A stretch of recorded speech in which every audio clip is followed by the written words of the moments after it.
Hello, dear students. Today we are going to learn an appreciation of the poem You Start Dying Slowly from my English course book Standard 10. This is a very motivational poem. I hope you have learned this in your classroom by your teacher. Appreciation करते वक्त हमें इन 5 points को जानना ज़रूरी होता है। As usual मैंने अपने हर वीडियो में आपको बताया है कि ये 5 पॉइंट्स आपको अच्छी तरह पता होना ज़रूरी है ताकि बोर्ड एग्ज़ाम में लिखते वक्त आपको किसी तरह की परेशानी ना हो। Title, name of the poet और poetess, rhyme scheme, figure of speech, theme या सेंट्रल आइडिया जिसे हम कहते हैं। ये टोटल 5 मार्क्स के लिए बोर्ड एग्ज़ाम में पूछी जाती है। तो चलिए अब हम देखते हैं हमारा पहला point, title. The title of the poem is you start dying slowly.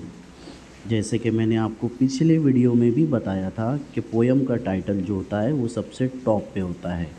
तो जब भी आपको एग्ज़ाम में पोएम दी हुई रहेगी, सबसे ऊपर जो नाम होता है वो टाइटल कहलाता है। सेकेंड पॉइंट इज़ पोएट और पोएटेस। इस पोएम को किसने लिखा है? The poem is written by Pablo Neruda. Pablo Neruda ने इस पोएम को लिखा है। अब चलते हम हमारे तीसरे पॉइंट की तरफ, राइम स्कीम। इस पोएम में राइमिंग वर्ड्स लास्ट में मौजूद नहीं है। पोएम के हर लाइन के कोई भी राइम स्कीम इसमें अवेलेबल नहीं है। It is a free words poem. मैंने पिछले वीडियो में भी आपको समझाया था कि राइम स्कीम हम किस तरह से पता करते हैं। जैसे आप यहाँ देख सकते हैं कि फर्स्ट आंसर की पहली लाइन का लास्ट वर्ड है travel, if you do not travel.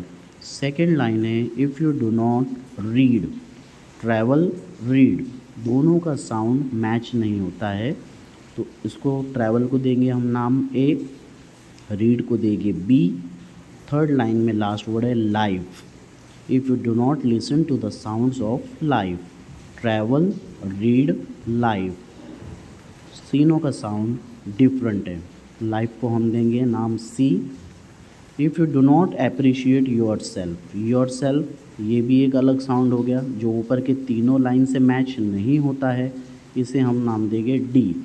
और लास्ट लाइन में यू स्टार्ट डाइंग स्लोली, ये 5वां वर्ड है स्लोली, इसे हम नाम दे देंगे ई। मतलब पांचों भी लाइन में कोई भी 2 वर्ड सेम साउंड वाले नहीं हैं, इसीलिए यहाँ पे कोई भी राइम स्कीम पोएम में मौजूद नहीं है। तो तब हम क्या लिखते हैं? It is a free verse poem. तो चलिए अब हम देखते हैं हमारा next point, figure of speech. इस पोएम में इम्पॉर्टेंट 3 फिगर ऑफ स्पीचेस के नाम दिए गए हैं, जिसमें पहली है repetition. Repetition means repeating of any phrase और any line. You start dying slowly, ये लाइन बार बार रिपीट हो रही है। If you do not repeat हुआ है। So line is repeated in the poem and the phrase is also repeated in the poem. So पहली फिगर ऑफ स्पीच हम इजीली यहाँ पे फाइंड आउट कर सकते हैं, वो है रिपीटेशन। सेकेंड फिगर ऑफ स्पीच है इस पोएम में hyperbole. Line if you do not listen to the sounds of life, ये जो लाइन है पोएम की, this shows that this is hyperbole. Hyperbole क्या होता है? किसी क्वालिटी को बढ़ा चढ़ा कर पेश किया जाता है, बहुत ज़्यादा एग्जैगरेट उसको किया जाता है। साउंड्स ऑफ लाइफ, क्या आपने कभी लाइफ से साउंड सुना है? नो, बस यहाँ पे लाइफ के साउंड्स को बढ़ा चढ़ा के बताने की कोशिश की जा रही है। नंबर 3 है एंटीथेसिस। एंटीथेसिस मैंने basket full of moon line में भी आपको समझाया था। एंटीथेसिस मीन्स जब किसी पोएम में 2 अपोजिट वर्ड्स पोएट यूज़ करता है, उसे एंटीथेसिस कहते हैं। जैसे पोएम में एक लाइन आई है if you do not risk what is safe. Risk and safe both are opposite words, तो ये कहलाएगी antithesis.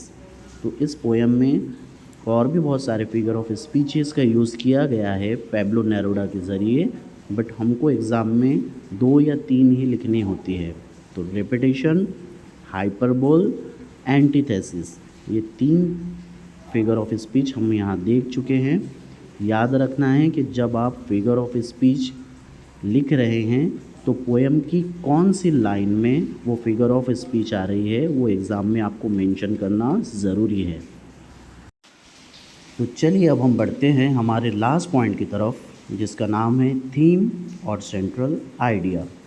This comes for 2 marks in the examination. बहुत इम्पॉर्टेंट पॉइंट है।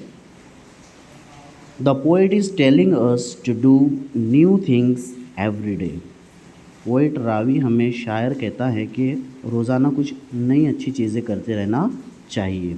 ही is suggesting us to avoid negative thoughts and always be positive. बुरे ख़यालात, मनफी ख़यालात को हमें अवॉइड करना है और मस्बत या अच्छे ख़यालात के साथ हमें ज़िंदगी बिताना है। We should enjoy each and every moment of our life. हमें हमारे ज़िंदगी के हर एक पल को खुशी के साथ और अच्छी तरह से बिताना चाहिए। ट्रस्ट योरसेल्फ, अपने आप पे भरोसा रखिए, यकीन रखिए। And love what you do, जो भी आप करते हैं उसे सराहिए, क्योंकि लोग आपकी तारीफ़ नहीं करेंगे अगर आप अच्छे काम करते हो। So do not accept from anyone. So ये थी हमारी poem you start dying slowly.